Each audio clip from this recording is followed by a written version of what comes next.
My name is Lonnie Bosch. I'm the president of NRG Technology Services. Our company's been around about 29 years, and we specialize in government and private industry. And we're a managed service provider, which is, we basically, customers outsource their IT functions to us, and we manage workstations and servers and networks with some software that allows us to keep track of, hard drive failures probably before they actually happen, and RAM. We keep track of internal temperatures, antivirus. All of the things that backups. The day-to-day operations is what a managed service provider does. And we also do a lot of, correct me if I'm wrong, but we're working a lot now with going from on-premise technologies to the cloud, like Office 365 and Microsoft 365. And I think today we can probably even talk about some of those tools that we're helping our clients get towards or work towards to achieve kind of the remote workforce, right? I mean, that's kind of a change you've probably seen in the last few years working for an IT company. Yeah, it is. You're starting to see, OneDrive and, email and Office 365 is just, it's taking over. And there are certain industries and certain businesses that they just don't need an on-prem server anymore to run some of the applications. You've got, you can do all your file storage. It's in the cloud. It's also on workstations. And I think there will be a time where not too many businesses will have servers on premise anymore. Hi, I'm Amber. I am the account manager. I work mostly with government agencies, working on their budgets and making sure that they have the correct technology for their industries. I'm Sarah Nelson. I work as a business in business development and with account management at NRG, and do the same thing Amber does a little bit, but I'm working on the private side. So I work with our associations and our nonprofits more so, and managing their technology planning and all of that fun stuff. All right, so we're going to talk now today about remote workforce and establishing a remote workplace. So how would you go about starting a remote workforce or workplace? Well, I'd first consult with your IT people. They're going to have a pretty good idea of what's going to be necessary to work at home.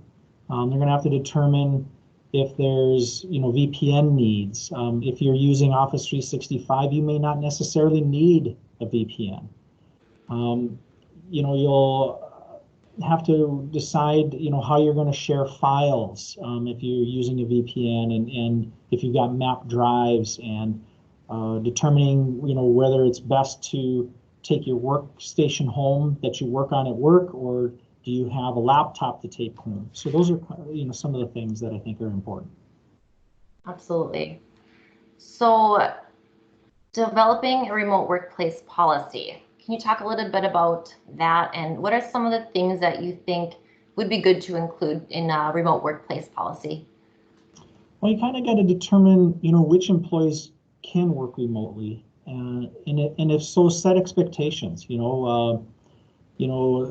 Set up weekly collaboration meetings. Whether it's phone calls or text messages or things of that nature. You should have people checking in and out using either email or instant messaging, so that people are aware of the fact that where are you? Are you working? Or are you not working? Because you're not in the office, so you can't see if bodies are in seats, or if they're in their cubes or in their offices. So the common courtesy is just to email or instant message, where you are. Mm-hmm. I think now, communication is even more important, because, if we need to be doing, even us in our meetings, we decided we need to meet more than just our once a week meeting. We want to touch base more than that, because we're feeling a little bit out of touch. And so, to adjust that is okay, and make it more often, meeting online more instead of texting even. So we've had to adjust our own inter-office policies as well. So I also think that it's important, to remember to, call and talk to people, because sometimes text in either messages of instant messaging or in emails can be taken out of context. It's hard to type what you might be feeling, and so maybe a phone conversation is a better policy, for some things than just to try to type it out. And I know we live in a social media world, but the spoken voice is sometimes better. Definitely. And some of those longer conversations, if it's going to be a long, drawn out back and forth email thing, might be better over the phone or like this through a video conference. How about tools, essential tools for your team? What are some of the useful tools for the remote workplace that you want to talk about? Well, some of the tools that most businesses are using for collaboration is Zoom, Slack, Teams, Skype. There's a number of those, and I think picking some of those is based off of if you're an Office 365 customer, leveraging Teams is probably where you want to go, because you're already paying for it. And if you use some of these other technologies, even though they may be good, you're doubling up on cost. And so, the other things you got to pay attention to now when you've got workers at home is bandwidth for your home workers. You're going to find out pretty quickly if the individual that's working at home has enough bandwidth. It comes to light pretty quickly. They're going to need a computer, whether it's a work PC or their personal PC or a laptop that you got floating around the office.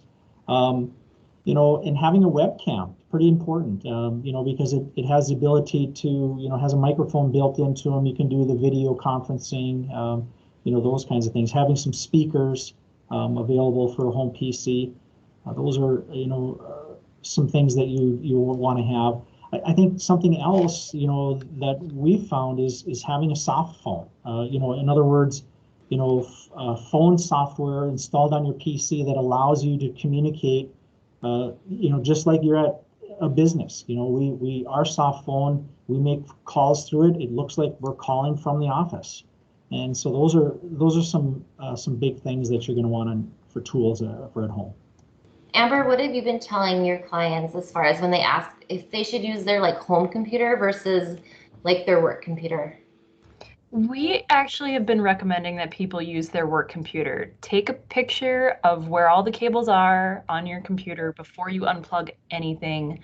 Take it home with you, put it up in your home office. That way you have that visual representation of where all those cables go. If it helps, put a label on the cables, but definitely save that picture, because when this is all said and done and you go back to your office, you're going to have to plug it back in.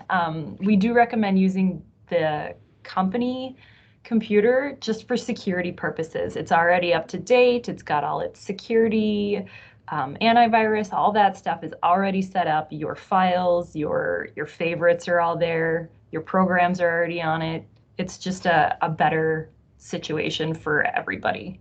If you have an Office 365 license, you can install that on 5 different devices. And that's, from, maybe a home PC to a work PC to a work laptop. They allow 5 different installations of that license per user. And, the thought process is that, you can't be at home and at work working, with the same license. So that's where that comes from. Is that yeah, 365? Yeah, and that's not too hard to get set up. I mean, that's a matter of calling your IT company, getting a license, and them configuring it for you. Doesn't take too long, does it? No, it's not.